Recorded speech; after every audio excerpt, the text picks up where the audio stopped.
Welcome back, everyone. JAYBONE here for Smash This Podcast. Oh, man, do we have stuff to talk about tonight. We're going to talk the Raw brand for the WrestleMania 33 card happening in just less than 2 weeks.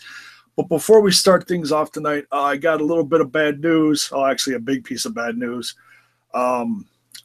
My dear uncle on my wife's side, I mentioned him in a podcast about a year ago when I was dedicating shows on the Destroying Kayfabe podcast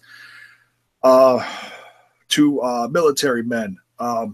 He passed away tonight, and so this show is going to be dedicated to him tonight. We're going to have a moment of silence in his memory right now for Norman Myrie. Rest in peace.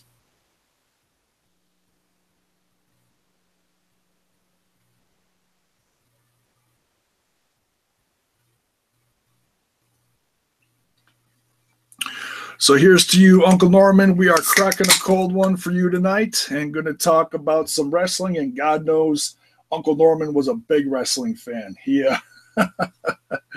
when I wasn't with him too much, but whenever we were together, we made sure we watched Raw and SmackDown together. So to the oldest wrestling fan that I ever knew, cheers to you. And joining me tonight, one of my good buddies, Mr. Highspot Harry, for this tremendous discussion we're about to undertake. How the hell you doing, brother?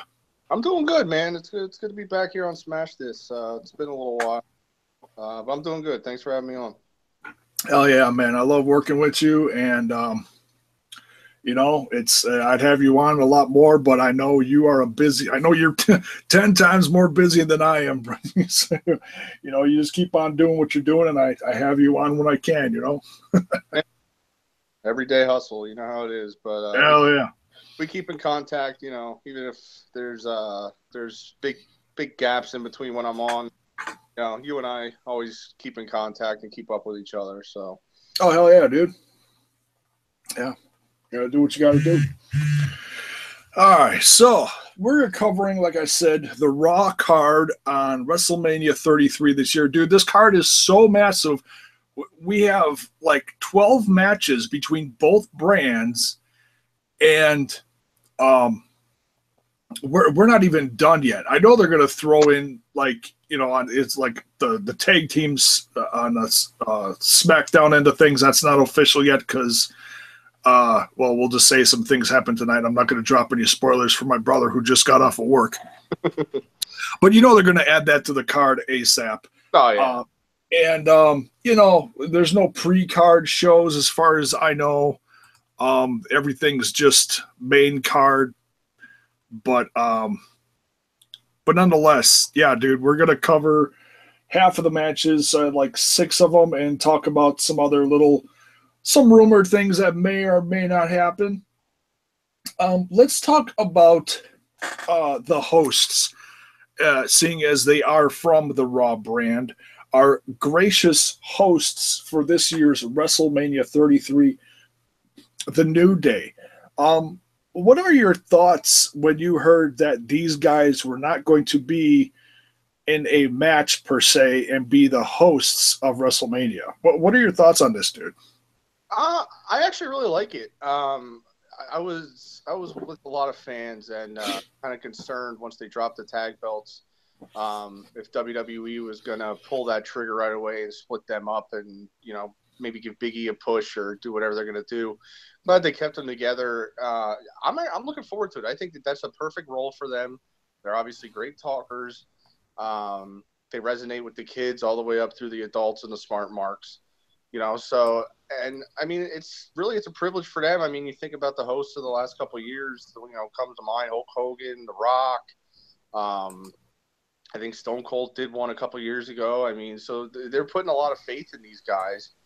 And, it's the biggest show of the year and they want entertainment. And I think the New Day is pretty much the most entertaining act in the entire brand, to be honest, Raw or SmackDown. So I think it's good for them. It's unfortunate maybe that they don't have a match, but at the same time, 400 some days as tag team champions, it is time to do the programs with Enzo and Cass and the club and all that. So think it's cool that they, integrated them in WrestleMania in a big way and in a way that I think really will fit their character and that they're going to excel at.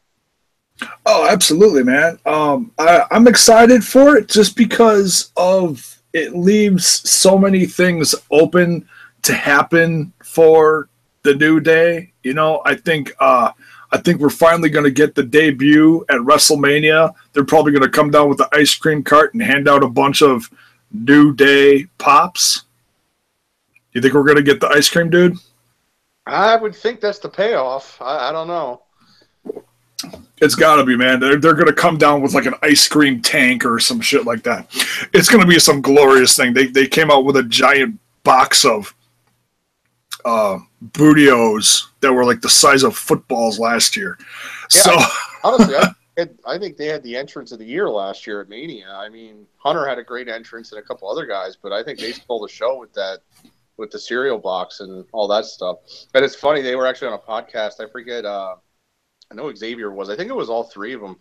And Xavier said what his original idea was pitched, and it would have been even crazier than what they did. They wanted to come out in like some kind of customized van, and then the back doors open, and they come out on bicycles that are like unicorns. And I guess they pitched it to Triple H, and he said, "Yeah, that's cool, but what about this?" And then they showed him the cereal thing, and they popped for that and went for that. So, but I'm sure there's going to be all kinds of hijinks, and I think they're really good at kind of walking that line of things that a lot of superstars won't say, or maybe are afraid they're going to get in trouble of saying. They're very good at walking that line. So I'm sure they're going to be great hosts. I'm looking forward to it. Yeah. Do you think we're going to get any surprises? Like, I think there's a great opportunity for someone to join them, if you know what I mean. Do you think we're going to get anything like the Hardys showing up and surprising them? Or do you think if they show up, it's going to be like the next night on Monday night?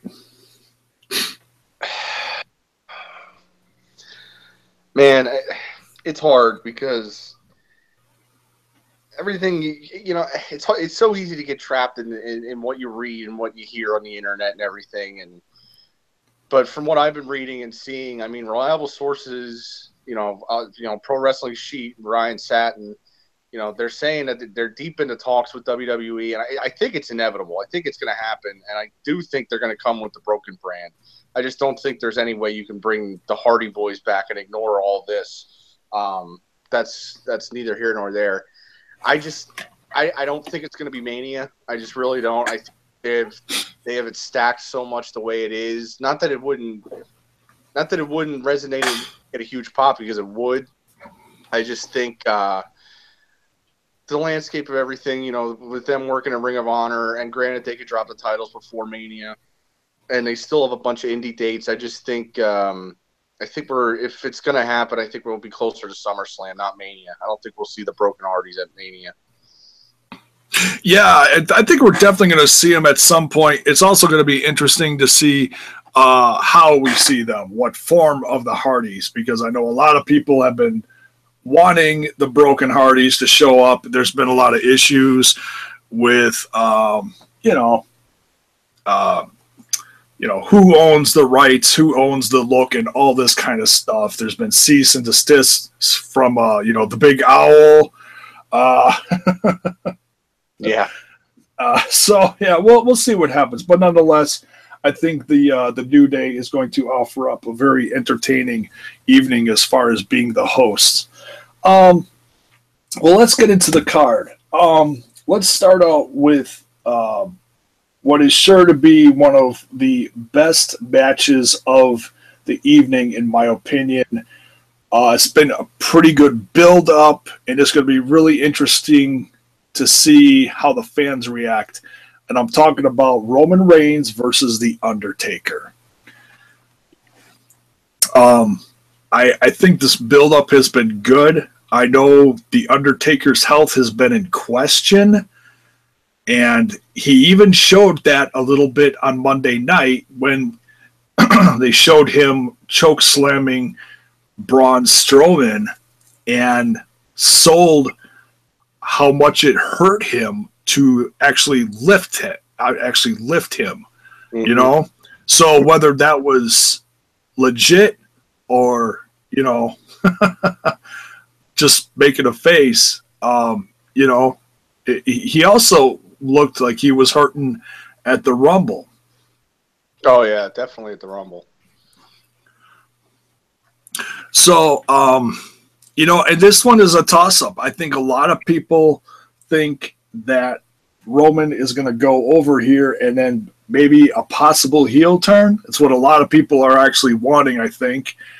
I think it's, we've had rumors the last several years in a row now that the next WrestleMania match is going to be the last match for The Undertaker. And he said that when he left WrestleMania last year, when he was, taking his tape off, leaving the ring, that was his last match. And well, now we're getting another one. Yeah. I think Roman's going to take this one because, the streak's been broken for a while. Not saying it doesn't matter who wins, but, the stress of keeping the streak alive has been gone for a while now. Who do you think's going to win, dude? I think it is going to be Roman, and I mean, admittedly, I'm not I'm not the biggest Roman fan. I'm not a hater. I'm just kind of in the middle. And I mean, honestly, Roman should go over. It's like you said, the streak's over.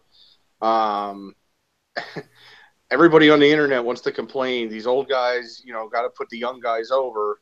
Unless it's Roman Reigns. Roman Reigns can't beat The Undertaker. Well, you got to have one with the other. You can't. You know what I mean? If that's your opinion, then it goes with Roman Reigns too. So I think I think Roman will have a good match with him. I think he'll guide him through his weaknesses. As much as I hate to kind of say that, but I do think it's going to be a better match than people are kind of thinking it's going to be because Roman Reigns is a lot better than a lot of people realize. He is. At least in my opinion. Like I said, he's. I think it's the packaging that just kind of deters me from him.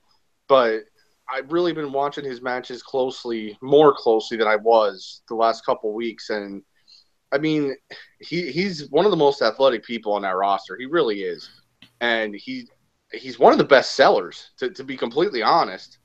He is. When the heel or the bad guy, whatever you want to say, is beating up on him, I mean, he can sell his ass off. So I don't know. The whole Roman Reigns conversation we could talk for 3 days about, but I think it'll be a better match than people are assuming it's going to be. I do think Reigns goes over, and I think that's the right decision, honestly. Yeah. They're really pushing him. And from everything I've heard, Undertaker has a lot more pull of who he faces at WrestleMania than people think. So obviously Undertaker wants to work with him. So, let Roman go over. It's not like he's beating the streak. It is what it is, So if you want these younger guys to become stars down the road and have these bigger stars be formed, they have to win these types of matches. So you have to support Reigns. You can't support all the other younger guys and not Reigns. That's my opinion. But I do think Reigns is going to win, and I think it'll be a good match. I think people will come out of it happier than they think they're going to be. Oh yeah, and just the spectacle every year that is, it may be 5 minutes long, but just Taker's entrance is always a highlight for me. Absolutely. Just his presence is ominous, It is, and I love Undertaker. He's one of my all-time favorite wrestlers, and who are we as fans to say it's time for you to hang it up? That's his decision, and when he wants to, he will. He's not Undertaker from 2011. He's not, but he is still. The thing people need to realize is he still brings money. And he sells WrestleMania. And I even tweeted this last night. I'm going through Twitter because I actually watched the last hour of Raw live. And I'm going through Twitter before, or actually during the Braun Strowman, Roman Reigns match, and everybody's, I just see a lot of people burying Taker, and who cares? I don't even want to see him. This match is gonna suck. But then as soon as that gong hits, I mean, everybody fangirls. Yeah, Yeah, you know what, and I'm guilty of that too. I've felt like that in the past, where it's like, oh, okay, come on, seriously, it's time to go, but then you remember how you get freaking goosebumps when you hear that dong, and it's like, oh, yeah, absolutely. And like I said, we're just the fans, and if Taker still thinks he can go and still wants to go, who are we to sit here and complain and say no? Because at the end of the day, like I said, you put Undertaker at WrestleMania, even with the streak broken, he sells tickets, he puts butts in seats, you put him on the poster, and people are going to pay to watch him. That's just the way it is. And at the end of the day, that's the biggest thing when it comes to wrestling and when it comes to WWE is star power and people that are going to draw money. And Undertaker can draw money more than almost anybody there except for maybe Brock and John Cena. It's just the way it is. It's business. Yeah, definitely. Should be a good one. Next, we're going to talk about something very near and dear to my heart, the Cruiserweight Championship, featuring the champion and defending Neville versus Mr. Milwaukee himself, Austin Aries. Your man. Hell yeah, dude. Dude, I can't tell you how excited I am. I've loved Austin Aries for years. And I can't say I've been a fan of his since the beginning, because my beginning personally was watching him do everything he did in TNA.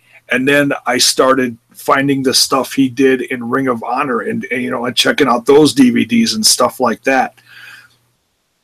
But I've always wanted him to see him show off his skills on a grand stage like this, and he's finally getting to.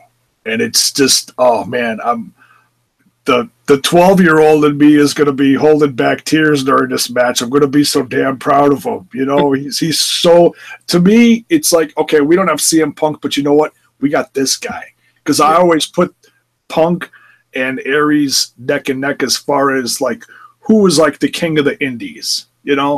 That's me personally. What do you think about this match, man? Well, just to mimic or to kind of play off of what you said, I knew of Austin Aries before he came into NXT. I was never big into TNA. I saw some of his stuff. I knew who he was. I saw a couple of his matches, but I can't, like you, and even less than you, I can't say I really knew or how his style was or whatever until he got to NXT. And then when he got to NXT, it was just, he was good. I liked watching him, but he wasn't, to me, what everybody else was saying. Because a lot of people that I'm friends with and that follow me, are like you and that just say he's incredible. You guys don't understand, all this other, and that's fine. But I just felt like he never really hit his stride in NXT. Now, granted, he was injured. He got injured, and they never really did.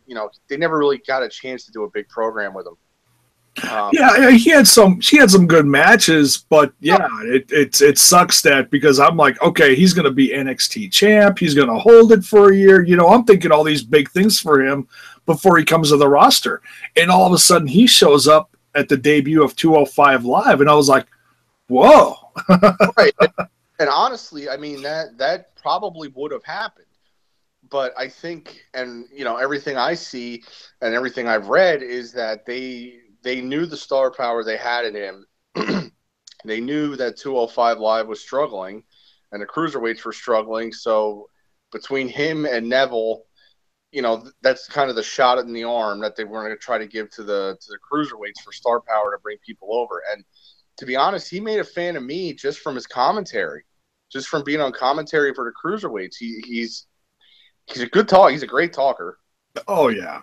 And but anyway, back to what you were saying about him being a Mania and how crazy it is. I was thinking about it the other day. I don't know if it was. I think it was last week's Raw. Excuse me.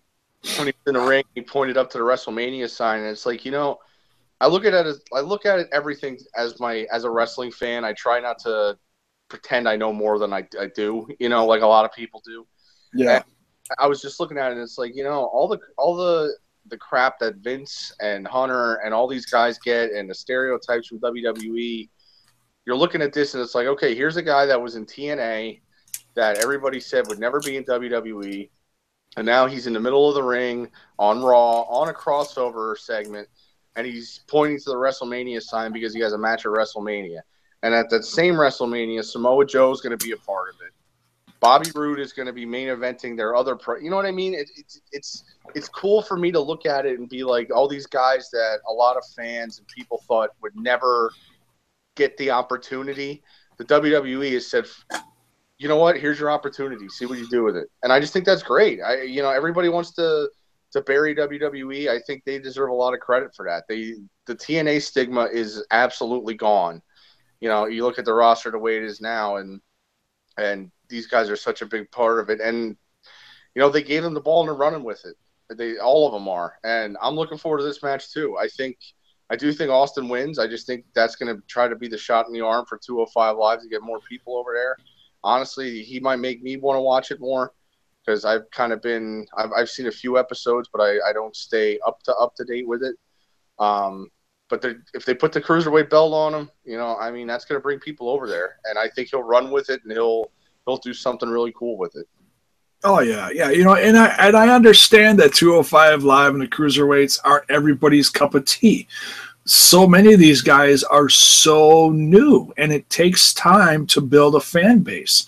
Now, some of these guys I've followed here and there over the course of the last year, getting kind of familiarizing myself with some of them because I got Flow Slam last fall when it started, and a lot of these guys came over from the Evolve brand and either went to 205 Live, the Cruiserweight Classic, or to NXT, like Gargano and Ciampa, and another Milwaukee guy. So I've seen these guys do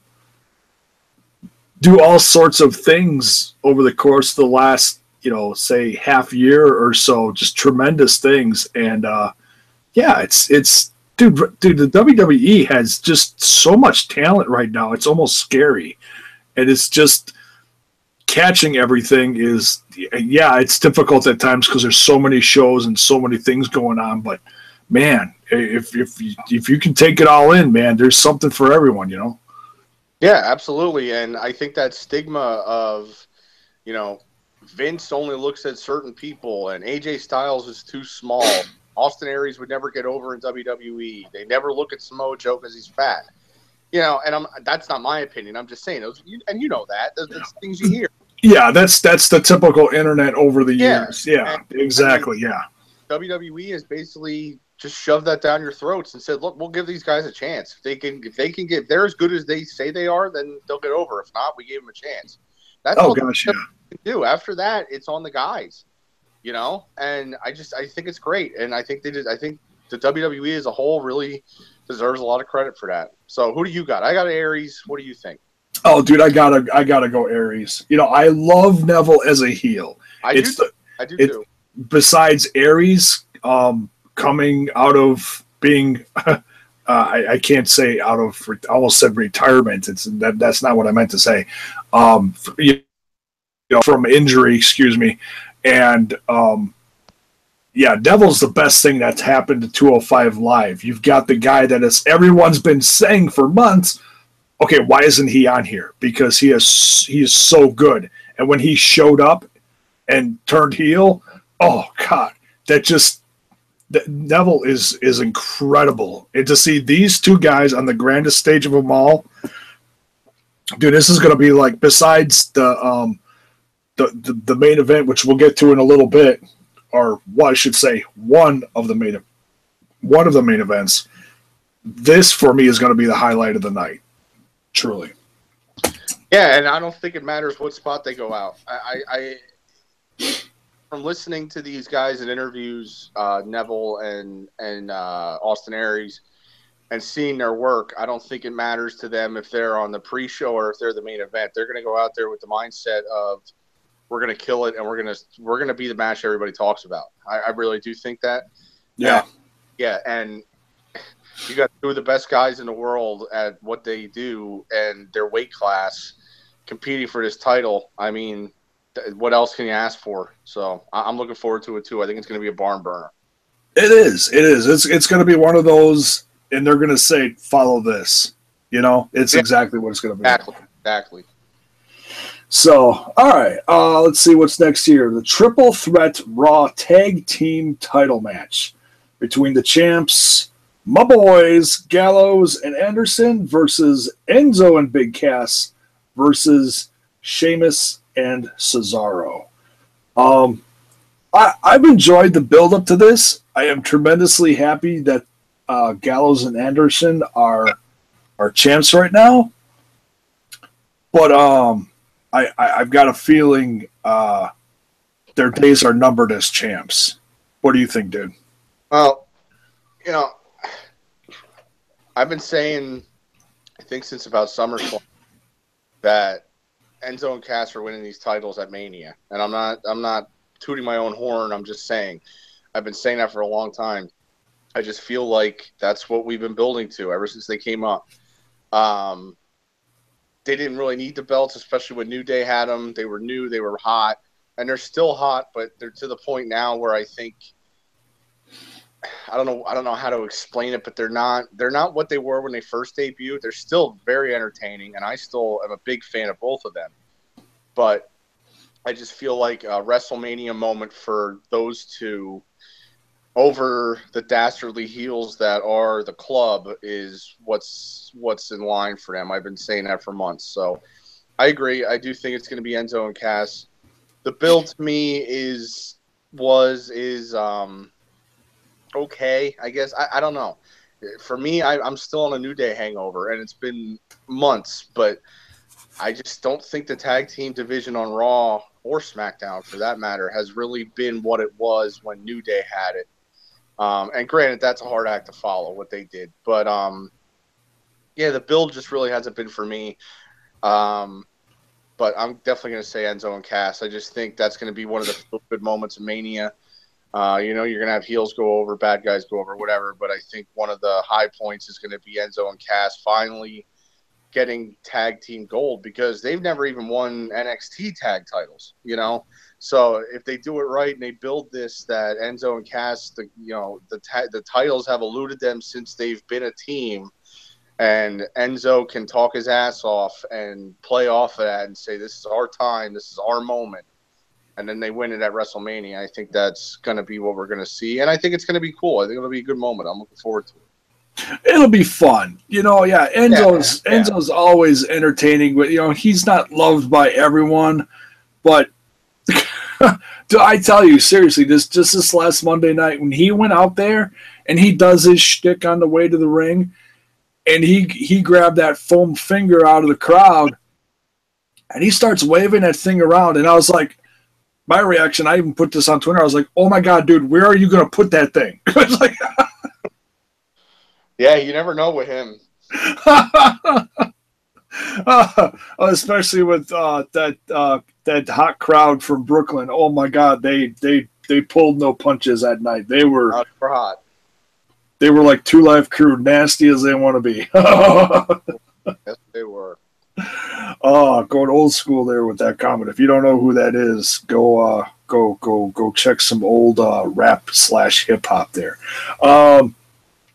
Woof. Not gonna get into that subject though. That's I'm not touching that. That's everyone else has put that over all damn weekend. Yeah.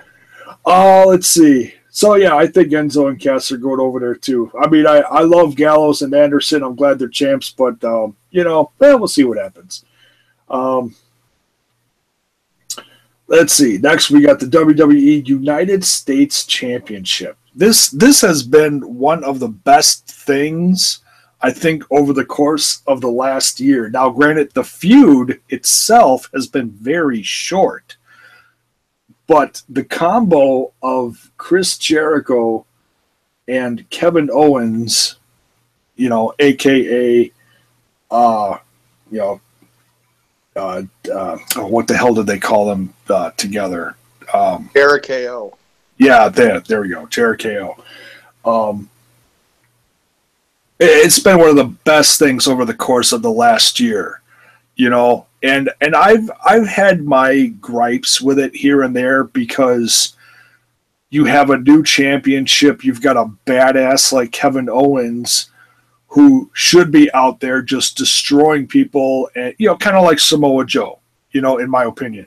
But instead, it was a big comedy act surrounding the Universal Championship, and I've gone back and forth with it. I've gone from loving this to hating it. Like, oh God, they're just killing this new title, right.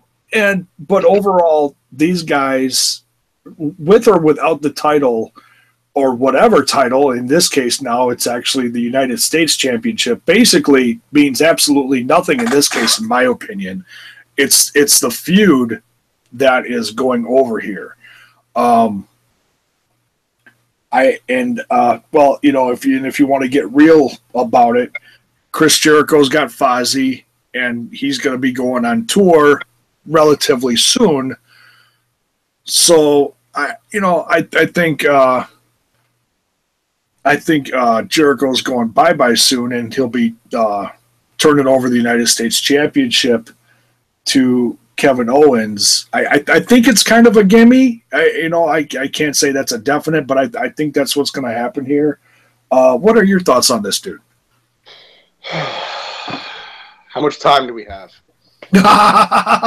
Let's see. We had 8 hours at the start. That's what Google Hangouts always tells me. So we got at least 7. Man, where do I start? This whole thing from the beginning, this whole Jericho, I got back into watching wrestling, I would say about 2012, which was a great year to watch wrestling. Sarcasm. But honestly, I'm a little biased because I'm a huge Kevin Owens fan, and I've always been a Jericho fan. But for me, this has been probably the best story from start to finish that I've been invested in since I got back into wrestling. And the reason I say that is there's so many layers to this story. If you really think about it, from the best friends thing to Owens teasing that he was going to turn on him, everybody thought it was happened, then it didn't, then Jericho turned on him, so that's it. But then they got back together. Jericho this is the best work I've seen. This is the most I've enjoyed Jericho in his entire career that I've watched. And that includes his feud with Shawn Michaels. And I've watched Jericho since I was 9 years old, watched him at WCW with his little ponytail, whatever you want to call it, and that fat security guard. What was his name? Rufus or something? Oh, yeah. I was just going to say, what the hell is his name? Yeah, Rufus, head of security for Jericho, yeah. Watching this guy for almost 20 years now, and it's just incredible for me to see Jericho at this point in his career where he does not have to do what he's doing, and he just takes it to another level. And I think Kevin Owens, I understand what you're saying, and I understand what a lot of fans are saying. It got old with the comedy act, especially with Owens, because Owens, from NXT back to Ring of Honor to the main roster when he first debuted, he's a killer. He's a prize fighter. He comes in, he wants titles, he wants to kill people. That's the wrong word, but you understand what I'm saying. Oh, yeah. It did get a little old, but it was also nice for me as a big Kevin Owens fan to see just how he could adapt to, a comedy role too, on top of being a killer heel and everything like that. But ever since the Festival of Friendship, I mean, that should not have worked, JAYBONE. If you think about it, and I always say this, put it on paper. Okay, you're gonna have two guys that are going to have a friendship festival. Two of the same sex are going to have and I'm not saying gay, whatever, but they're going to have a thing where we're going to celebrate our friendship. Oh, and it's going to be wrestling. All pure wrestling fans and all these smart marks are going to be like, that's stupid. We want to see wrestling. This isn't it. You know what I mean? But no, I know exactly what you mean. I'm going to butt in here just for a second. Dude, if I had $1, seriously, dude, over the course of the last year, if I had $1 for every time I've watched Raw with my wife and she said something to the effect of Jericho and Owens being a gay couple in real life, dude, I wouldn't have to earn another $1 for the rest of my life. I'm like, babe, are you serious? Dude, I freaking fall off the freaking couch almost every Raw because, those two would be all hugging and best friends. And she'd be like, oh, those two are so gay, it's not even funny. And she'd leave the room and I'd be like on the floor. You don't understand. No, they're not. They are married with children. She goes, good cover. And I'd be like, no, babe. That's what I mean. Like, it's 2017 where wrestling fans want to poop on everything, and that could have so easily been, oh my God, look what they're doing to Kevin Steen. Look what they're doing to Jared. But everybody dug it because they're that good. They're just that good. And I can't say enough how incredible Chris Jericho has been ever since he came back. And if there's a blueprint to ever write, his next book should just be called How to Make a 1.5 Year Run Perfect. That's what he should write because it's what he's done. He is the most over thing on Raw next to maybe Brock Lesnar and Goldberg. But listen, ever since he turned babyface after what was the last Fastlane, I mean, you listen to the crowd ovation when he comes out. Now the fans of Jericho, which I freaking love. I mean, he is incredible at what he does, and he is one of the best of all time. And what I also think is great is Kevin Owens is hanging right there with him. And Owens still has a long road ahead of him. I mean, a long career ahead of him. You know what I mean? So for Owens to be younger than Jericho and to be doing just as good of, if not better sometimes, work than Jericho, that shows to me at least, and what I think it should show to a lot of fans, just how incredible Kevin Owens is as a wrestler. Yeah. And I'm going to finish it up, but the other thing, like this last night on Raw, I haven't seen, you listen to all these other wrestling podcasts and shows, and so do I, whether it be Taz, Stone Cold, JR, whatever. They always say nobody has heat anymore. There's never any, the heels don't have heat. All the heels are cool heels and nobody has heat. And what I noticed last night, and it was over the dumbest thing, and here again, if you put it on paper, it makes no sense. When Kevin Owens came out and attacked Jericho and then ripped up that list. But listen, that's the first time, at least for me, in a very, very long time, that I heard that Brooklyn, and granted it was a hot crowd in Brooklyn, start with the asshole chants. He was walking up the ramp and people were screaming at him, booing him because he ripped up the list. He turned on Jericho, this thing that everybody loved. I'm just a stupid wrestling fan. I get that, but that's heat, man.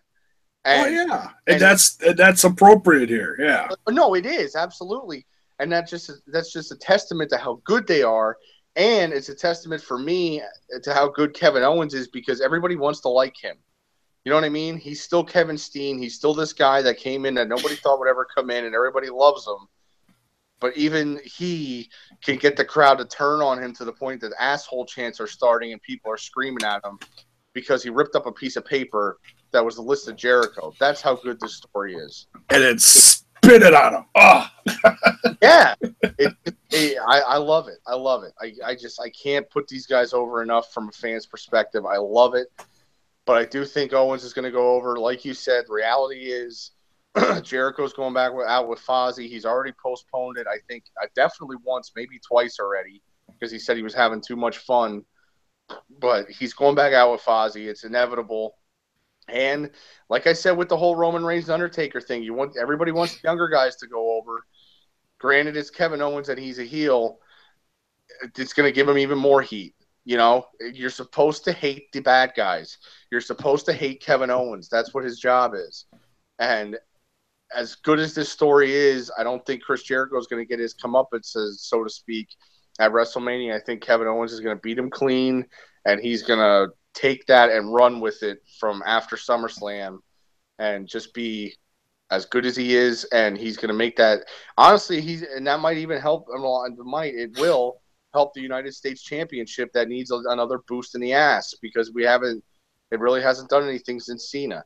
You put that around Owens, and it's after Owens beat Jericho, that's gonna put some pride on that title, and he's just up with it. And I think that's gonna be a big part of the show. So that's my rant. I just love it. I love what these guys are doing, but I do think Owens is gonna go over. So floor is yours. It's your show. Go nuts. No, I totally agree with you, dude. Yeah, especially because like when Roman had the United States Championship, no one gave a shit. No, and I understand. I understand what they were trying to do, but it didn't work. It just didn't work. Yeah, and it was more. Okay, you're not in the main event, but we're still going to give you something. You know, that's what it felt like. You know, yeah, and they still presented him as a main eventer. You know, yeah. It was never really about the United States title. It was still just Roman Reigns is one of our top guys, and oh yeah, he has the U.S. title. You know? Now it's back to, okay, it's a mid-card title, right, but there's so much more going around it right now. So yeah, it'll be fun. Like I said, the rivalry and the friendship / rivalry has been much bigger than the title itself. But oh yeah, so it's like, okay, you win the match, you get a ring. You know, it's yeah. What do you think? What do you think is going to go down? Oh, I think Owens is going to take it. Yeah, definitely. You know, I as much as I love Jericho, I want Kevin Owens to go back to, you know, to get a little bit away from the comedy stuff that he's been doing, even though it's been gold with Jericho. He'll have the United States title. Jericho will go away for whatever, you know, a year, half a year, whatever it is, you know, out with Fozzy.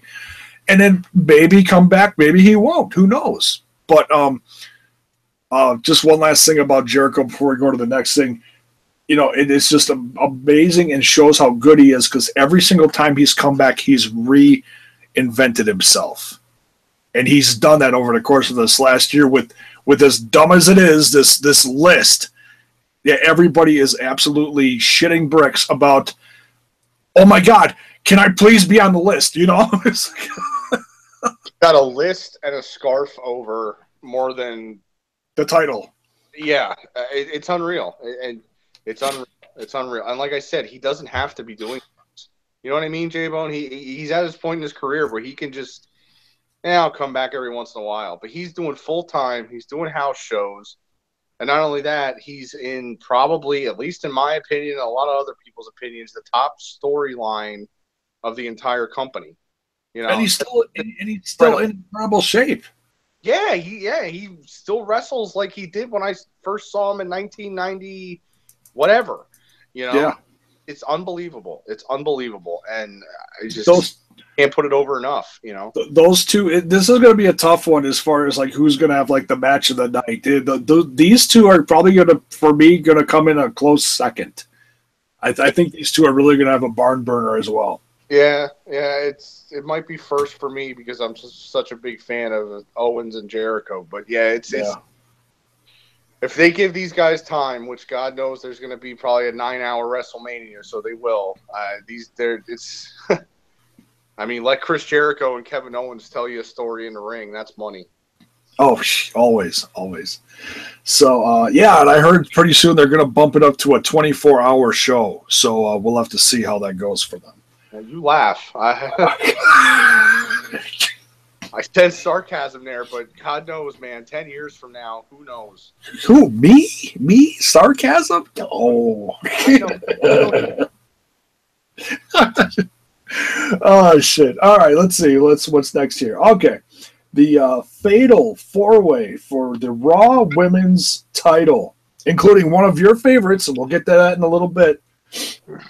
You know I always razz you on this shit, dude. I'm not. No, I'm not. I did it twice. You got me to do it the last time. I'm not doing it this time. I'm not going. We've got Bayley, the champion, versus Charlotte Flair versus Sasha Banks, and newly added to this fine match, Nia Jax. Yeah. Great. Dude, I can sense the excitement in your voice. No, but Stop pushing me. Oh man, dude, I know we've had. Oh god, to try to get through this conversation with a fuck it, I'm opening up another beer. A serious face here. No, we've had conversations about Nia Jax before, and I know she's not your cup of tea, and she up until recently has not been mine. But I will say this, dude. I think she has been making improvements, and I also think it's a combination between that and a little sick thing in the back of my head because, and I've said this before on this podcast as well, when she had that feud over the course of the last couple months or whatever it's been with Sasha Banks, dude, I don't know what it was in my head that turned me towards Nia Jax, but I just wanted to watch Nia Jax absolutely squash her like a little freaking bug. Okay. And that I feel was going to be like the only thing that was really going to help her get over to get that, you know, because go from nobody gives a shit about you because you're new to, oh God, you're beating up one of our favorite, I almost said divas, one of our favorite women wrestlers. Right. And Sasha Banks has a crap ton of fans out there. Now you take this new girl, and she's kind of like the Braun Strowman of the women's division, and she's tossing bitches around left and right, ripping out wigs and stomping mud holes. Right. And that's worked well for her. So now, you know, and everyone's going to have their opinions on this, and I'm sure you do as well. But as far as whether she deserves to be in this or not, and I think she's earned it. Do I think she deserves the championship? No. I think we got to pump the brakes on that. You know, and this is a really tough one. It's like, you know, because I know a lot of people are not fans of 3-ways and 4-ways and 5-ways. It gets kinky. It gets out of hand. It's, you know. It does, but the thing people need to realize is they're trying to get these people on WrestleMania. They're trying to get these stars that they're building on the biggest stage in the mall in front of everybody's eyes and get that big payday. So I've said before, I'm not a fan of battle royals, you know, fatal 4-ways, whatever, but I understand it. You know, I do. Yeah. So as far as who's going to win this, you know, and as much as I love Bayley and I have grown to respect her, and let me tell you, dude, watching her come up in NXT, it took a long time for me to get behind Bayley. Oh God, dude, come on, that's my girl. How no, can you not behind her? No, dude, and I get that. I know she's well loved, but I didn't see it. I just didn't see it, and it wasn't until that NXT show in, I think, was it London, where she tore the house down with Sasha Banks. No, that was Brooklyn, and when I was in the crowd. Oh, Brooklyn, excuse me. Okay, that's right, you were. And so you know what show I'm talking about. And it wasn't until then, when those two put on just a ridiculous match with each other, that's what finally really won me over and showed me that Bayley had what it takes to be in a top-tier women's spotlight. Right. So, you know, and she's champion now. And, you know, the championship scene with the women on Raw, with the whole Charlotte and going back and forth and losing the title and getting it back at a pay-per-view has been weird. No. Yes. It kind of a hot potato thing, you know. And some people like it, some people don't. I've been as long as the feud is hot and the wrestling is good, I don't care. That's kind of where I haven't, you know, been that vested in it where I'm like, oh my god, they lost the title again, and it went to fill in the blank, and I'm Right. like losing my mind over it. I try to just enjoy for what it's worth in the ring at the moment, you know. Oh yeah, absolutely. And that's how I do with most of these. You know, some people overthink this shit too much. Some. Well, yeah, many. You know, and I've been guilty of that too. Oh, we all have been. And that's why, you know, some people called last year the greatest WrestleMania of all time. For me, Oh God, it was one of my most painful WrestleManias ever. it was. And that's because I didn't enjoy it for what it was. I overthought it. I overbooked it, expecting too much, and I hated it. And that was a lesson learned for me as a wrestling fan. Now I go into these with zero expectations. Whatever's on paper is on paper, and I hope everyone has a good match. You know, that's how I do it. Yeah. So, but now back to the women. What are your thoughts on this, dude? Do you like this match? Who do you think is going to take this one? Do you think it's going to be your favorite? It's like I said before. No. First of all, no. Don't. You're not going to get me to do it. Please. No. I'm in a good mood, and I'm keeping it that way. No, in all honesty, I like I said, I understand. These are your top 4 females that you've really put a lot behind. You want to get them all on the card. I get it. And honestly, the story makes sense. Nia Jax has been, you know, kind of hovering around that title picture for months. So it makes sense. And I give her a lot of crap, which who the hell am I? I never took a bump. Why should I say somebody can't wrestle? She's just not my cup of tea, in all honesty. But I have been watching. I did the same thing with her that I did with Reigns, like I said earlier. I've been watching her matches because I watch Raw on DVR because I work when it's live. So when I come home from work, I watch it, and I just fast forward through all her segments because I can't stand her. I did that for months.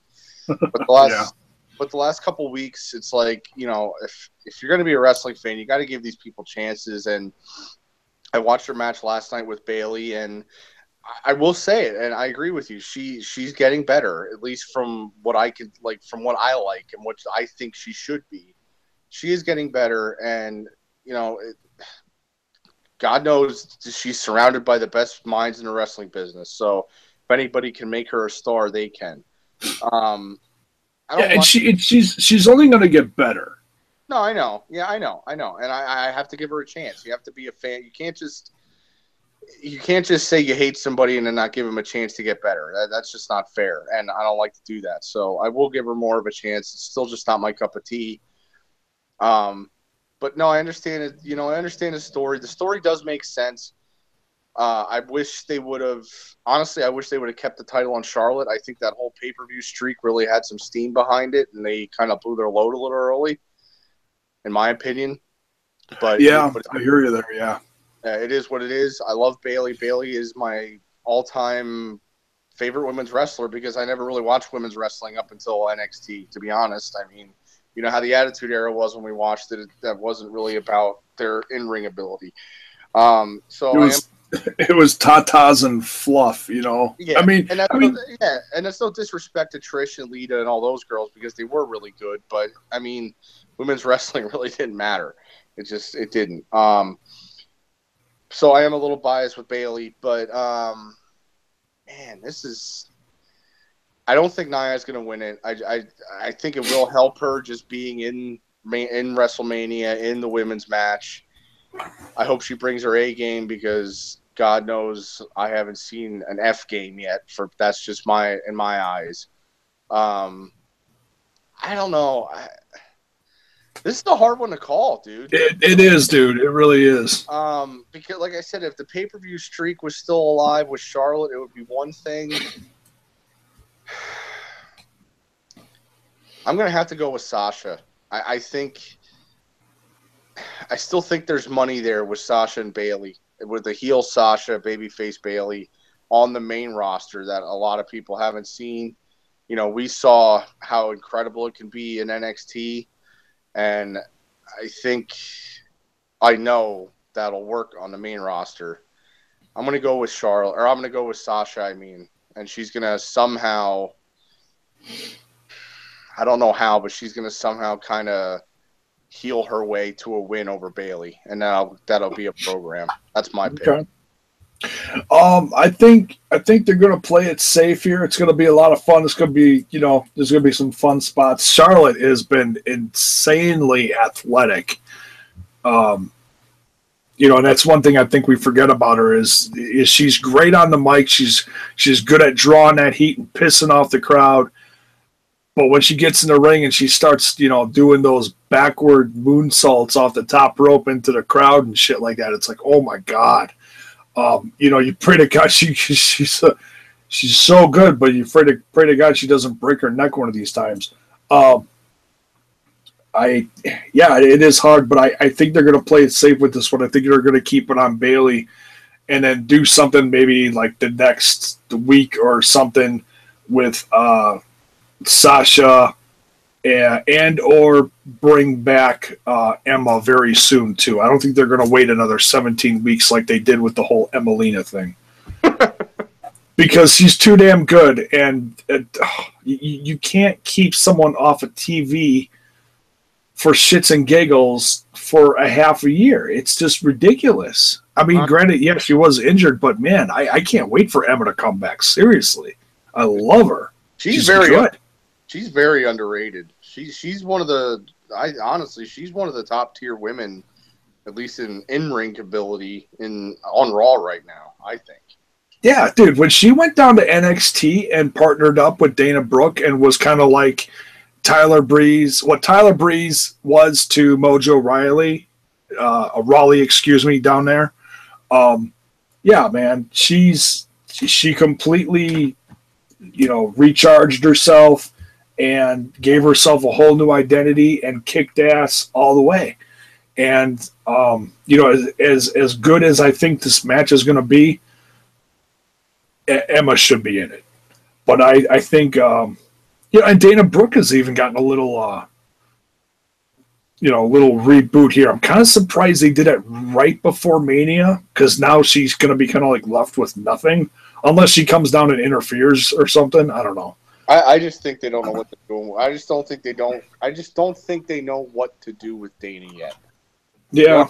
I don't think they've found the role they want her in yet. That's just the way it resonates to me on TV. I say just put her back with Emma and get the ball rolling again, because it worked so well. Yeah, they in NXT. That was they played off each other really well in NXT. I agree. I didn't think about that, but yeah, I agree. It's got to happen sooner than later. They really do need to pull the trigger on that, and that'll really help boost the women's roster on Raw as well. Yeah. But yeah, I think Bayley's going to keep it here, and then things are going to explode soon thereafter. That's what I feel like is going to happen. Maybe we'll see what happens. We'll see. I'm not going to complain if Bayley retains. Trust me. All right. Okay. And let's see. Last but certainly not least, the WWE Universal Title match. Goldberg, one of my all-time faves, hated by many, loved by few, versus Brock Lesnar. I have loved this, and I know I'm not in the majority when it comes to fans and this feud. I think fans were happy with the comeback. I think they were shocked by the squash at Survivor Series, and then I think for a lot of people it ended there. Right. Then it was, now we're gonna get him in a title hunt, and I was like, hell yeah, dude, bring it on. I think it would have been for me a lot different if it was the WWE Championship. That title's got, not saying the Universal Championship doesn't have any worth. It's still in its infancy. It really is. You know, Balor had it for less than 24 hours, which was great until he had to give it up. You know, Right. and then Steen had it for quite a while, and then it felt like I felt like it got tarnished a little bit from some of the comedy shit, and then it was okay. Then you started hearing these rumblings about, well, what if Goldberg does get the championship? And I know people were pissed off about that. I can tell you that many podcast buddies who I run with were just losing their shit. I mean, losing their shit over him winning that championship. And I was like, dude, I was like Jason from the New Age Insiders, man. And if you have not seen the video, go see it. It's, dude, he is one of the biggest Goldberg fans that I have ever seen. It is hilarious. It is glorious, I might add. And you know, I was all for it.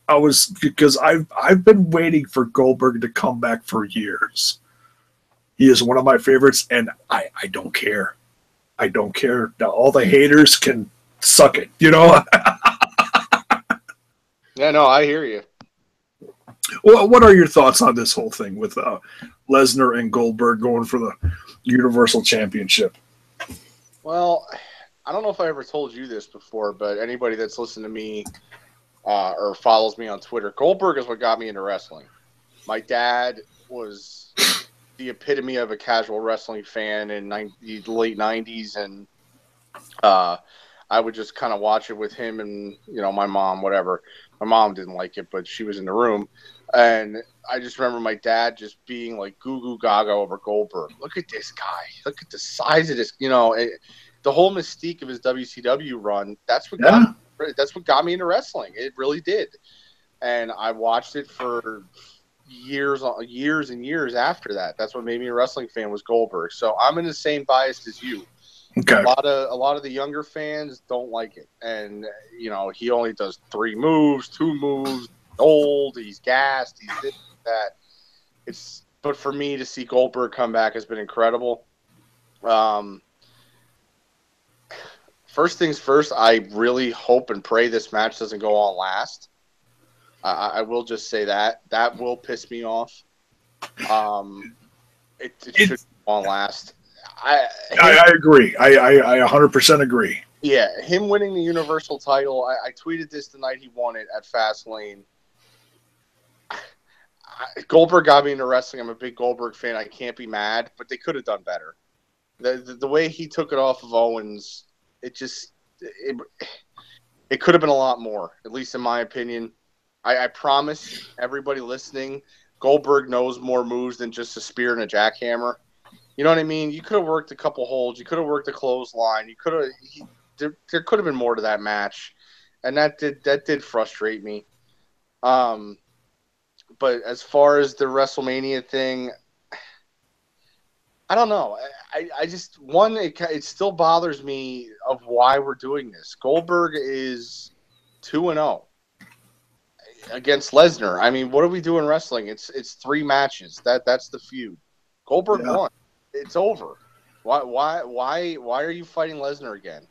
That part of the story just still doesn't make sense to me. Blame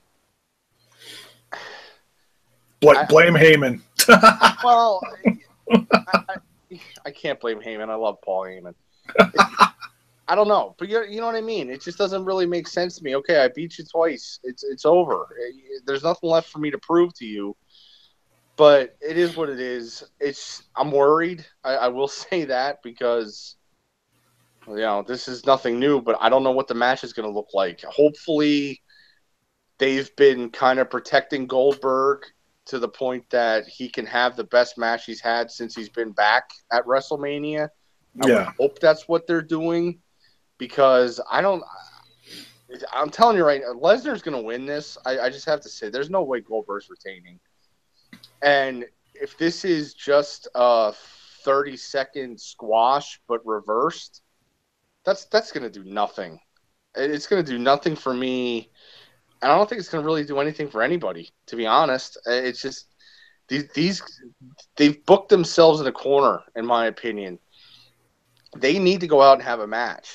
The squash match thing, Goldberg being untouchable, it's over.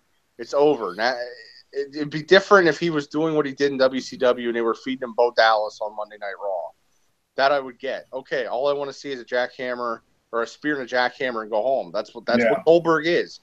But if you're putting him against Lesnar at WrestleMania, after the match that they already had at WrestleMania 20, which is revered as one of the worst matches of all time, you got to do something. You can't just go out there and have a 30-second match. You're going to poop the bed.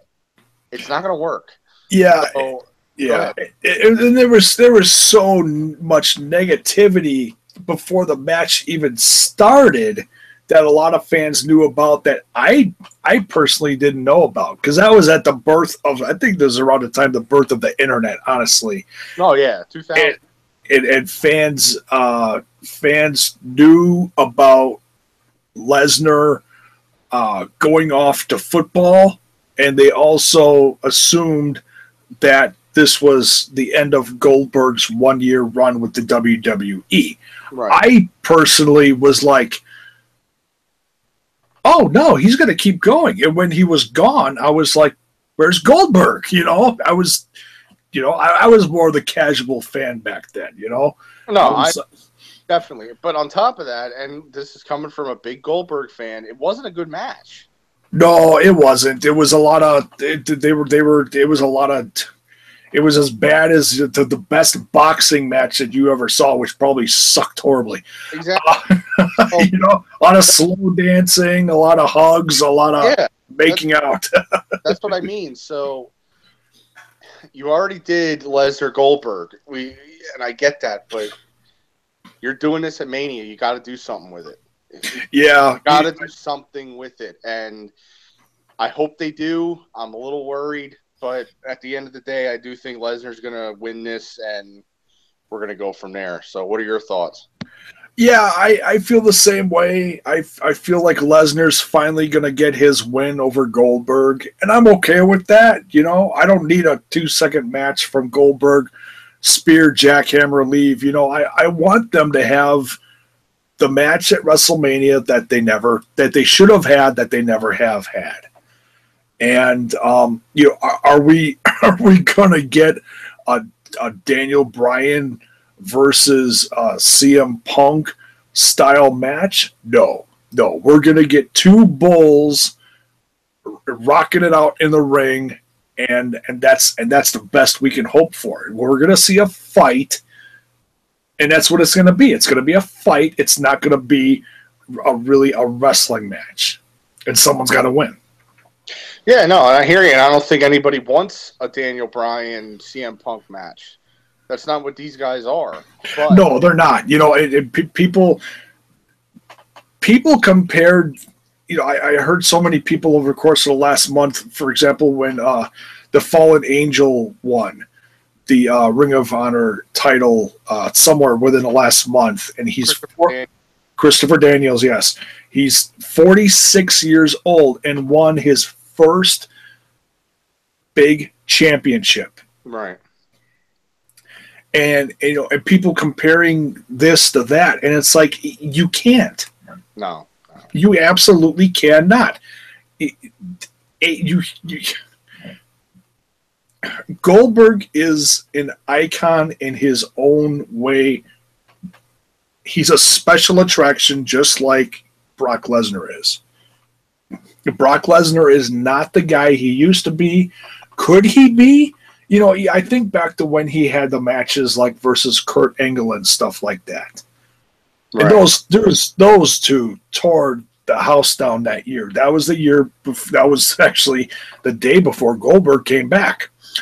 And are we going to go back to that? No, probably not, because we're in the age of short attention spans, and that's why this is working. Right. I'm going to spear you, I'm going to pin you, and that's what you're going to remember. You're not going to remember a 20-minute oh my god match. Right, but correct me if I'm wrong. For me, and I think what a big majority of the wrestling community, if with entrances, if Brock and Goldberg give us 10 minutes consisting of power moves, the whole thing where you do a shoulder tackle, the other guy doesn't go down, or Lesnar throws Goldberg into the turnbuckle and Goldberg screams at him. Do a couple German. We're gonna get Suplex City. That's coming. Oh God, I can't. As much as I hate Lesnar, yeah, I'm waiting for Suplex City. Yeah, you know what I mean. Give Goldberg a couple Germans, pin him, and Goldberg kicks out. Goldberg stands up. You know what I mean? Yeah, we'll get a couple close finishes. As much as I think they've booked themselves in a corner, as long as Goldberg can still just go 10 minutes, I think fans will be a lot happier than people think that they're going to be. You know what I mean? And give them you can play off a spear and a near fall. You can play off a hammer and Lesnar kicks out. And then Goldberg kicks out. They beat it can be done. I just hope they do it. And I'm worried because of how they've gone about this whole thing, that it's just like, well, every time these two get in a ring, it's 30 seconds. That's all it is, because it's this guy got the best of him. This guy got I don't want that. And that's not going to go over well. And it's not any favors for Lesnar, who's going to be the new champion. And it's definitely not going to do any favors for Goldberg, who might be done after this. And that's what people are going to remember is, man, you thought WrestleMania 20 was bad? Good God, look at WrestleMania 33. That was even worse. Yeah. You got to do something. You got to give us something. And I'm hoping that's what they're doing, but we'll see. Yeah. The thing that worries me the most is when we started hearing stories about this behind-the-scenes stuff from last year's WrestleMania match between Dean Ambrose, one of my favorites, and Lesnar, where Dean Ambrose wanted to work with him, set something up, and he actually came out on Steve Austin's podcast and said Lesnar wouldn't do any preliminary planning of the match with them. They went out there blind.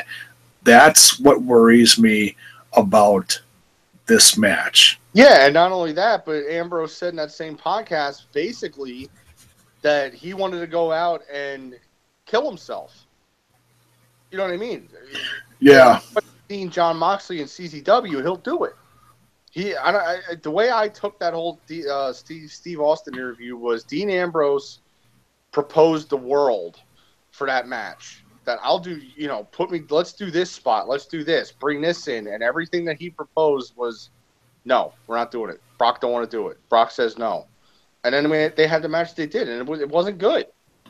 No, it wasn't. I mean, the way the whole thing was booked, Dean should have won that one because he was destroyed from Lesnar from day one, and it was built that Dean Ambrose was the underdog and should have come back for a win.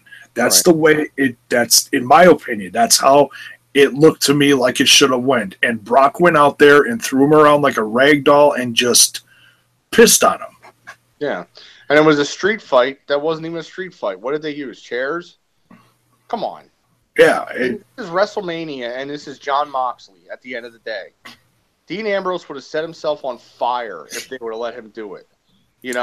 And they just, I know. I totally hear what you're saying. Lesnar wouldn't play ball, so it is what it is. So that worries me a little bit, but it's like I think in order for this to come off halfway decent, these two have to go into with some kind of plan, something. Absolutely. And Goldberg's the kind of guy that if this ends up being a shit fest, he'll tell you. He ain't gonna hold back. Right, and like I said, if this was the plan all along since Survivor Series, that Bill, Goldberg, whatever, save it for Mania. Save it for Mania. Just give him the spear and the jackhammer. You know what I mean? Yeah. Save that big match for Mania. Then I'm all in. Like I said, I don't need 20 minutes. Just give me 10 minutes of two monsters two tree trunks trying to knock the other tree trunk down, and I will be ecstatic. That's all I'm asking for. But if this match is under a minute, it's garbage, and it wasn't worth doing. It just wasn't worth it. Yeah, I hear you there. I've been okay with the short matches up till now, but now we need to make up for the 13-year ago craptastic match that they had. Yeah, exactly. The shock is over. When Goldberg beat Lesnar the way he did at Survivor Series, that was a shock. And then it was like even at the Royal Rumble where it's like, okay, that was a fluke. Here comes Suplex City. Nope, he's gone. All right, we get it.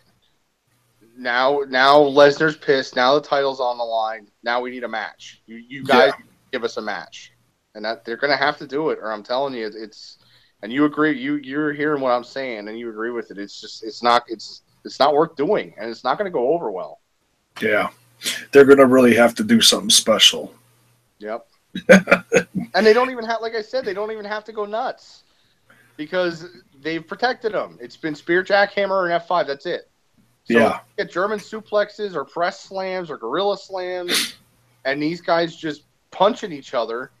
It's going to be good because it's going to be different than what we've seen. That's all you need to do. We don't need technical wrestling here, And I think the promos have helped too. It reminds people the legacy, the oomph, the behind what Lesnar really is and what Goldberg really is, and the feud itself, So yeah, I think everything's going to help. It's all on these guys. It's all in these guys' hands now to knock it out of the park. Absolutely. Last couple little things I want to touch on as far as things. Well, first of all, do you think Lesnar's taking it? Yeah, I do. Yeah, same here, dude. And whether that's it for Goldberg, I don't know. Yeah, we'll have to see. I think he is included on some tours after Mania, but we'll have to wait and see how far they go with it. I'd like to see him in a couple more matches, whether it be with Strowman or Roman Reigns or something. I wouldn't mind it. We'll have to see how. I think it depends on how Mania goes. No, it does. And I mean, I've seen a couple things. There's rumors out there now that they might have signed him through WrestleMania 34 on a part-time contract. So, I mean, who knows? We're both big Goldberg fans. So you and I are both a little biased here that we're really not going to get sick of Goldberg as long as they treat him the way they've been treating him. So we just got to see how it goes. Yeah, and it doesn't have to be for a title, as long as it's for something suitable. A big guy. For a title, to be honest. I don't want to see James Ellsworth versus Goldberg. Yeah. I want to see either Strowman or Reigns or hell, I don't care, Owens versus Goldberg Part 2, just for a grudge match. Yeah. Whatever, something. Yeah, we'll see how it goes. Yeah, we'll have to see. Thoughts on, do you think we're going to see someone like Finn Balor show up? That's kind of a tough one because they've been talking about he's back in the ring now, but they haven't brought him to TV. I think Finn's the Raw after Mania. Yeah.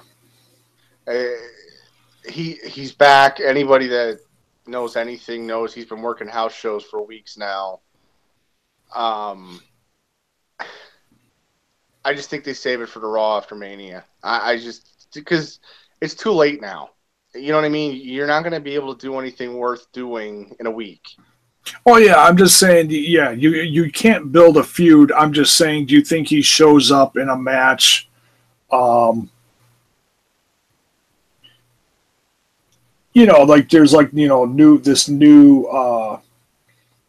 this new stable that's kind of forming between Samoa Joe and Owens and Triple H.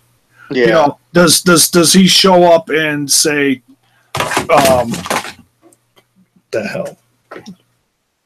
Sorry. Does he show up and does he show up and screw Rollins? Because and we didn't talk about this because it hasn't been officially set yet, but as far as it's going to be like a non-sanctioned thing between Rollins and Triple H. but he could show up and screw Rollins or something like that. Yeah, I don't know. I just think for me, I think you save it till Raw. Yeah. Because that's, Raw after Mania has become kind of its own entity. And, it is. It really is something special. It's debuts, it's comebacks, it's right. oh my gods, it's heel turns, it's everything and anything. Yeah, it's like we said in the beginning, this WrestleMania is so stacked. I mean, as good and as great as Finn Balor is, it doesn't need Finn Balor right now. Yeah. And that's not saying he's an incredible talent and he's incredibly useful to them, but I don't know. I don't think we're going to see him at Mania. I think it's the Raw after Mania. I mean, imagine Finn Balor coming face to face with Lesnar. You know what I mean? This is my title. I'm back. So I think we wait till Raw after Mania. Yeah. That's something I can see happening. And I touched on this for a half a second. Samoa Joe and Sami Zayn have had a hell of a feud, and especially with no GM now. Yeah. Foley getting fired on Raw. I didn't touch on that. So it's like the Raw brand is flying without a, they're leaping without a net right now, Right. And I'm fine with that. But the question is, how crazy is Raw going to get now without an authority figure besides, you should say, the Authority, Yeah, because we don't want to go back to that. No, we don't. It's they're they're cutting a fine line with this one because Stephanie is a great heel. She's the bitch you love to hate. And then, Triple H comes out there and just adds the icing on the cake, and he's all sarcastic and oh my God, I commented on this a little bit on Twitter, just how much we hate Triple H because of his heel worth, and then he taunts the crowd with a, do you want to see Triple H versus Seth Rollins? And we're all salivating like, yeah, give it to me. And okay, no, we love you. Yeah, I saw that tweet. No, you're totally right. I mean, that just it's a testament to him of just how well versed and I mean, you want to talk about some of the greats of all time. He's definitely up there for me. Yeah. And last but certainly not least, I think WrestleMania would not be complete without an appearance from The Rock. Oh, great. Now, last year, I had my reservations about The Rock showing up with his blowtorch, and I felt he blew. I was putting it nicely, yes. Yeah. I was not happy about him completely burying the entire Wyatt family. His 3-second match, and I was certainly not making any little Rock babies that night. No. I could see him coming back and doing something. I still want to see Rock versus Triple H. Yeah, I think that would be a classic to me. Is that something you'd like to see? Yeah, because, I mean, that's the epitome of a nostalgia act, and, I mean, it's two guys that a large percentage of the audience grew up watching. And, I mean, that promo they did on SmackDown, it's got to be over a year now, of talking about their one more at WrestleMania. I mean, everybody wants it. Everybody wanted it after that. So, yeah, it would definitely be a cool match. Obviously, it's not going to happen this year. They've teased us with it the last 2 years. Yeah, and I get it. I get it that Vince McMahon is a hard-on for The Rock. But at the same time, it's understandable. Look, this guy is basically your product. You helped build him. You gave him the platform. And now he's the highest paid actor in Hollywood. You're stupid not to cash in on that. I get it. I don't mind seeing Rock at Mania, especially since it's in Orlando, which is technically his hometown, even though he grew up like 20 minutes from me in Pennsylvania. But it makes sense if he would come out at Orlando because that's where he's from. Yeah. But just not what he did last year. Please God, not what he did last year. If he wants to come out and have a segment with New Day, and Rock Bottom, Kofi or something, fine. No, seriously, I get it. It's cool. It's The Rock. Fine. It's great. But God, just don't do what you did last year. But no, as far as a prediction, I guess, I think we do see him in some sort of way. It's WrestleMania. You got to bring those big stars in. You got to bring the eyes in, and Rock definitely brings that in. So, yeah, I do think we see him. For me personally, if he does show up, I don't want to see him any other place. Now, I hear you as far as coming out and doing some kind of goofy thing with the New Day. I hear you there.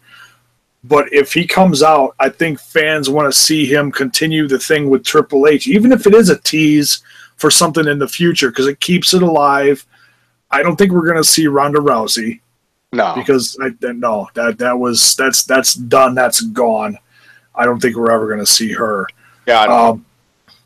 But I could see things getting really freaking ugly between Triple H and Seth Rollins if the match happens, which it probably will. I just haven't, spent a lot of time on it because it hasn't been.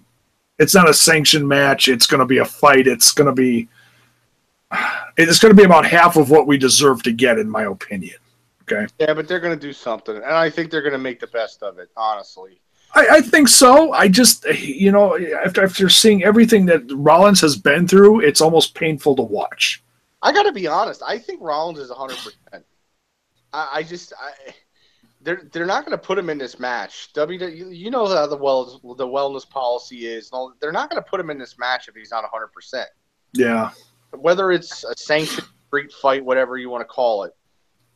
No, it isn't what we should have. Rollins should have never got hurt, but that's nobody's with the fluke thing. And I just think they're playing with the cards they were dealt, and I think they're trying to play off of this story, and they're going to make the best of it. And I still think it's going to be good, but I definitely understand what you're saying. It would have been, I think it would have been better.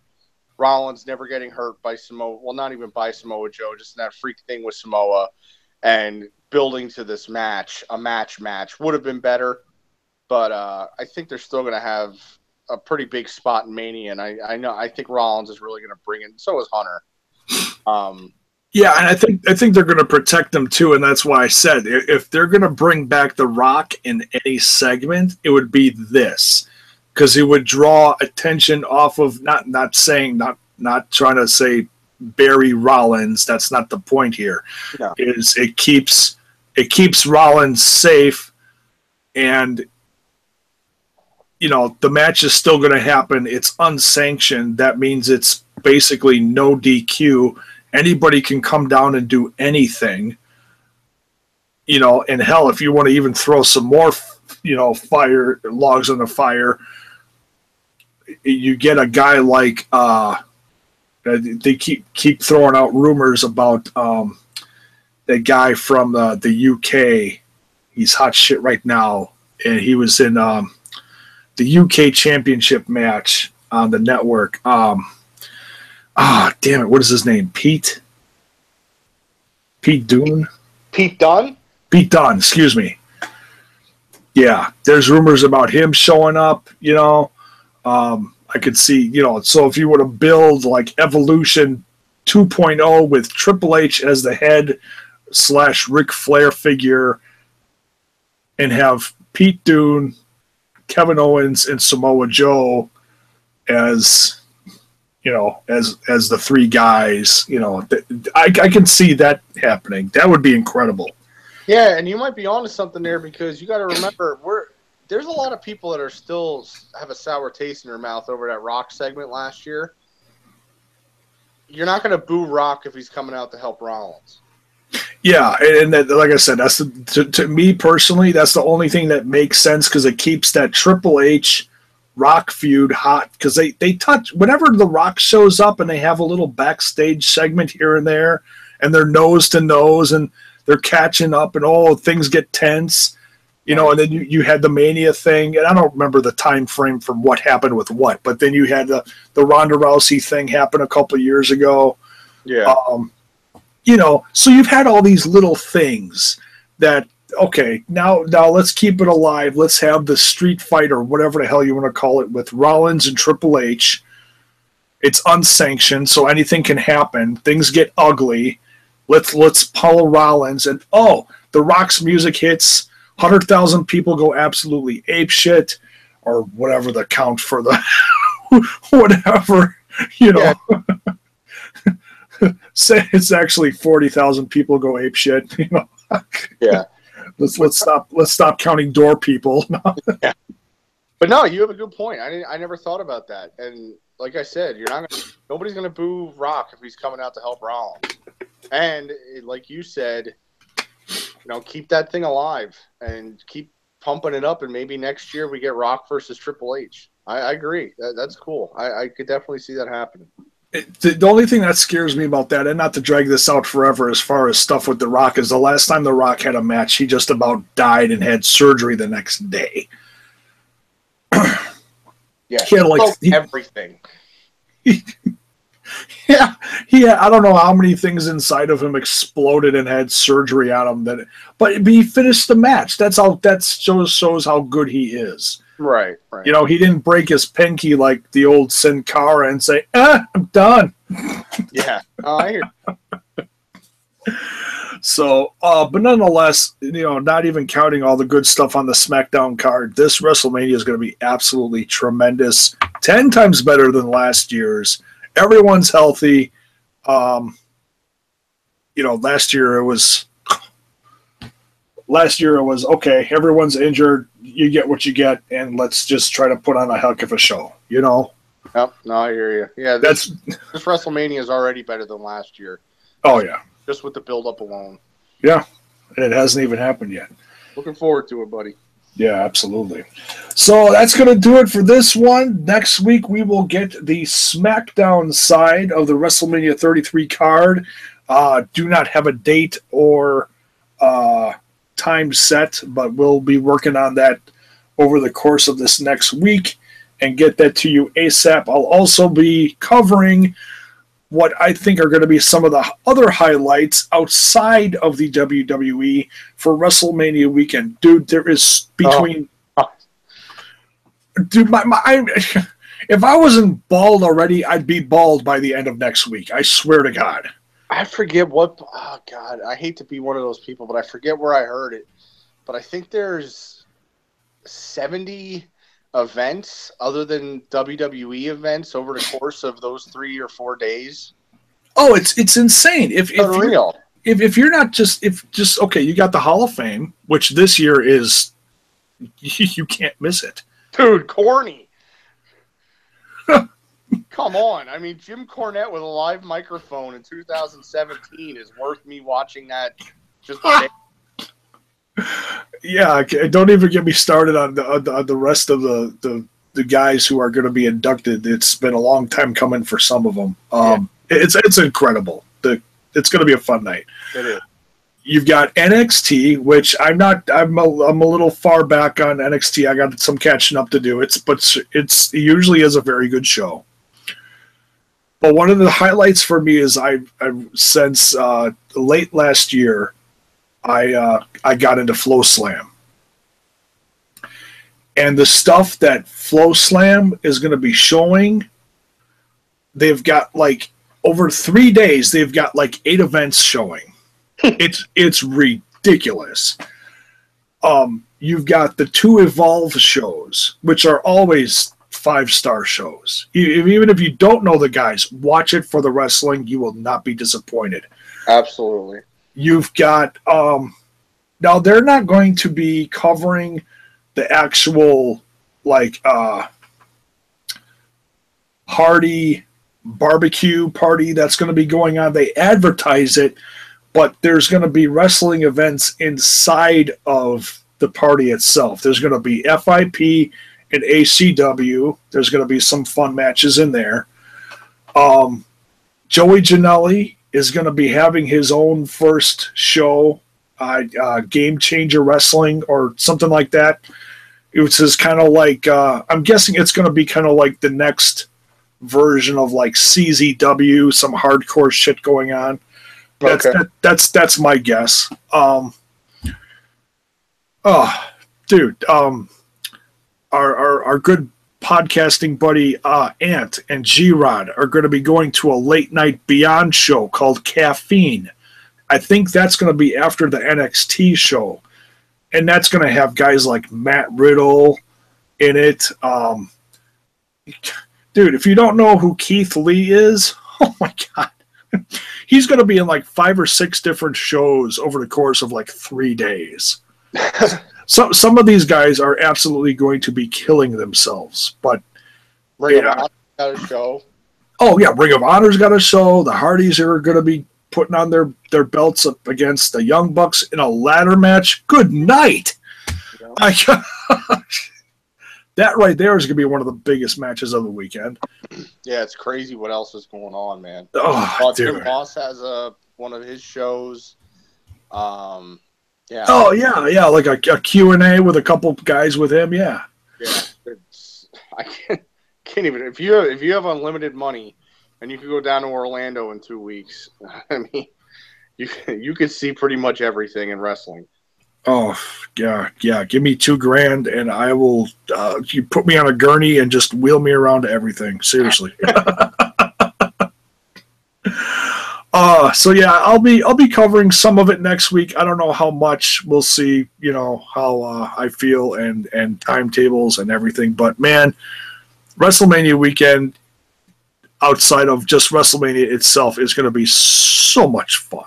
Yeah, and if you're not big on the whole WrestleMania card and you're looking for something different, I keep telling people, seriously, folks, Flow Slam is the way to go. If you're a diehard wrestling fan and you're looking for something new and fresh, you will find something. I guarantee you and you will get your money's worth for $20 a month or $150 a year.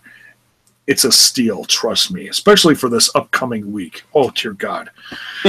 But that's going to do it for this. Thank you so much, Mr. Highspot Harry. I greatly appreciate you coming on late on a Tuesday night and doing this with me. No words, man. Just I love you. I appreciate it. Oh, please, man. No need for it. I'm always here for you. This whole crazy wrestling world that we're all a part of has brought me some really good friends, and you're definitely at the top of that list. So I love talking with you. I love hanging out with you. It's crazy that we can be as good of friends as we are and, live hours and hours away from each other. It's awesome. That's what pro wrestling does. So, right. You're in Philly. I'm outside of Milwaukee, and yeah. Oh, no need to thank me, man. I say it all the time, but I mean it. I'm always there for you, and I always look forward to our talks. So hope everybody enjoyed it tonight. I think we had a good talk. Oh God, it just this year, like I said, compared to last year, dude, is going to be so much fun. I'm not overthinking it. The matches are better. Everyone's healthy. It's going to be a blast. It really is. Definitely is, man. Looking forward to it.